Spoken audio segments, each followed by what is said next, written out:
मेरे भाई बीजेपी, बाप जात पैसा। कहते हैं ना कि ये दुनिया है काला बाजार की, पैसा बोलता है। पैसे से हर चीज खरीदा जा रहा है। दो ही रास्ता है, नदी के उस किनारे खड़े हो जाइए, सत्ता से हाथ मिला लीजिए, या अपने दिलों में सत्य का अरमान लिए हुए गांधी बुद्ध के रास्ते पे चल पड़िए, डॉक्टर बाबा साहब भीमराव अंबेडकर के रास्ते पे आगे निकल पड़िए। तुमको इस देश में वंश के नाम पर पेट में मार दिया जाता था, इस बात को याद रखना। तुमको पेट में मार दिया जाता था और तुमको अपने ही बाप को मुखाग्नि देने का अधिकार नहीं था, अपनी ही मां की चिता पे शामिल होने का तुमको अधिकार नहीं था। अगर तुम्हारा पति मर जाए तो तुमको जिंदा जला दिया जाता था, इस बात को याद रखना, क्योंकि तुमको जीने का अधिकार नहीं है, तुम विधवा हो चुकी हो। क्या कहते हैं कबीर? कबीर कहते हैं कि काकर पाथर छाड़ी के माजिद लियो बनाए, तापर मुल्ला बांग दे बहरो भयो खुदाए। ये होता है सत्ता को चुनौती देना। वही कबीर जो लिखते हैं कि काकर पातर छाड़ी के माजिद लियो बनाए, तापर मुल्ला बांग दे बहरो भयो खुदाए। वही कबीर लिखते हैं कि पाथर पूजे हरि मिले तो मैं पूजूं पहाड़। वही कबीर लिखते हैं, वही नानक लिखते हैं, वही बुद्ध लिखते हैं, वही इस देश के जन कवि लिखते हैं। इस देश में बाप जात पैसा चलता है मेरे भाई, बीजेपी, बाप जात पैसा। अगर बाप जात और पैसा नहीं है तो तुम्हारे पास एक ही विकल्प है, तुमको ऑथेंटिक होना पड़ेगा। वैलेंटाइन डे पे झूठ मूठ का आई लव यू कहने से काम नहीं चलेगा मेरे भाई। अगर प्यार करते हो तो तुम्हारे दिल में प्यार हो, और वो प्यार ऐसा हो कि वो इंसान तुमको मिले ना मिले तुम ही प्यार बन जाओ, ऐसा जज्बा तुम्हारे अंदर होना पड़ेगा।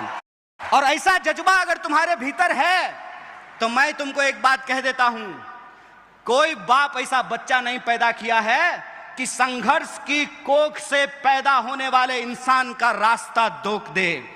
तुमको सत्य के साथ खड़ा होना पड़ेगा। फिर वो जो नेताजी के साथ तुम ऐसे फोटो खिंचा रहे हो ना, वो नेताजी अपने पीए से फोन कराएंगे कि जरा उसको बुला दो, तो तुम कहना नेताजी बाद में आते हैं, अभी हम आंदोलन करने जा रहे हैं, जरा कलेक्टर को हम स्मारक पत्र देने के लिए जा रहे हैं।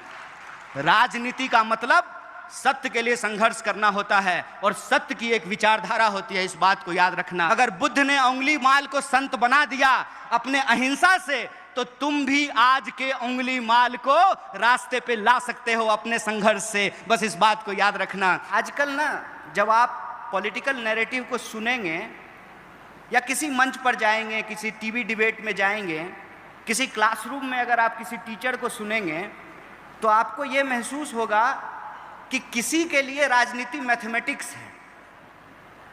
जब वोटों का परसेंटेज निकाला जाता है, किस जाति का कितना वोट है, किस धर्म का कितना वोट है, तो किसी के लिए पॉलिटिक्स मैथमेटिक्स है, किसी के लिए पॉलिटिक्स केमिस्ट्री है कि इस जात को इस जात से जोड़ देंगे, जैसे लैब में बैठ करके हम लोग कोई पॉलिटिक्स खड़ा कर देंगे।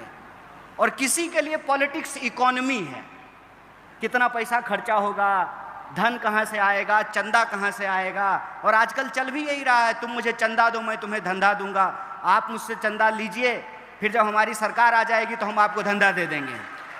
चल भी यही रहा है। राजनीति दो ही तरह की होती है, एक होती है सत्ता की राजनीति, और दूसरा होता है सत्ता के खिलाफ सत्य की राजनीति, और यही विचारधारा है। और जो सत्ता की राजनीति और सत्य की राजनीति है, इसको अगर आप भारतीय इतिहास, चिंतन और परंपरा के आधार पर देखेंगे तो भारत में हर तरह के विचार आपको देखने को मिलेंगे। भारत को किसी और देश से किसी भी प्रकार का नकल करने का जरूरत नहीं है। भारत वो देश है जहां पर हिरण्यकश्यप का अगर उदाहरण मिलता है तो अपने ही बाप के खिलाफ खड़ा होने वाला भक्त प्रहलाद का भी उदाहरण मिलता है, इस बात को याद रखिएगा। भारत के इतिहास में अगर तैमूर लंक मिलता है तो उसकी बड़ी आर्मी के सामने, जिसके पास तलवारें थी, घोड़े थे, हाथियां था, उसके सामने चाकू लेकर के खड़ा होने वाला बलकरण का भी इतिहास मिलता है। तो भारत की चिंतन परंपरा को आपको देखना पड़ेगा। भारत में अगर ईश्वरवादी सत्ता है तो उस ईश्वरवादी सत्ता को चुनौती लेने वाले विचार भी आपको मिलते हैं। फर्ज कीजिए चांद तो वही है ना भैया, जिसको आप करवा चौथ में भी चलनी लेकर के देखते हैं और ईद में भी देखते हैं। चांद को थोड़ी पता है कि धरती पर उसके नाम से लोग लड़ रहे हैं। वो तो करवा चौथ में भी देखा जा रहा है और ईद में भी देखा जा रहा है। इसका फैसला आपको करना है कि आपको समाज में किस संरचना का निर्माण करना है। अगर आपको समाज में बराबरी की संरचना का निर्माण करना है तो भारत में उसकी चिंतन परंपरा को आपको ढूंढ करके लाना पड़ेगा। और भारत में समानता, एकता, न्याय, बराबरी, इसकी चिंतन परंपरा ये है कि आपको कबीर के पास जाना पड़ेगा, आपको नानक के पास जाना पड़ेगा, आपको बुद्ध के पास जाना पड़ेगा, आपको शिवाजी के पास जाना पड़ेगा, आपको अन्ना भाऊ साठे के पास जाना पड़ेगा। क्या कहते हैं कबीर? कबीर कहते हैं कि काकर पाथर छाड़ी के माजिद लियो बनाए, तापर मुल्ला बांग दे बहरो भयो खुदाए। ये होता है सत्ता को चुनौती देना। सत्ता कितने प्रकार की है? सत्ता जाति की हो सकती है, सत्ता धर्म का हो सकता है, सत्ता पितृ सत्ता की हो सकती है, सत्ता अर्थ का हो सकता है। कहते हैं ना कि ये दुनिया है काला बाजार की पैसा बोलता है, पैसे से हर चीज खरीदा जा रहा है। तो सत्ता को चुनौती देने का जो साहस होता है, वो साहस अगर आपके भीतर है, वो समझ आपके भीतर है, तो आप सत्य की राजनीति के साथ खड़े हैं। दो ही रास्ता है, नदी के उस किनारे खड़े हो जाइए, सत्ता से हाथ मिला लीजिए।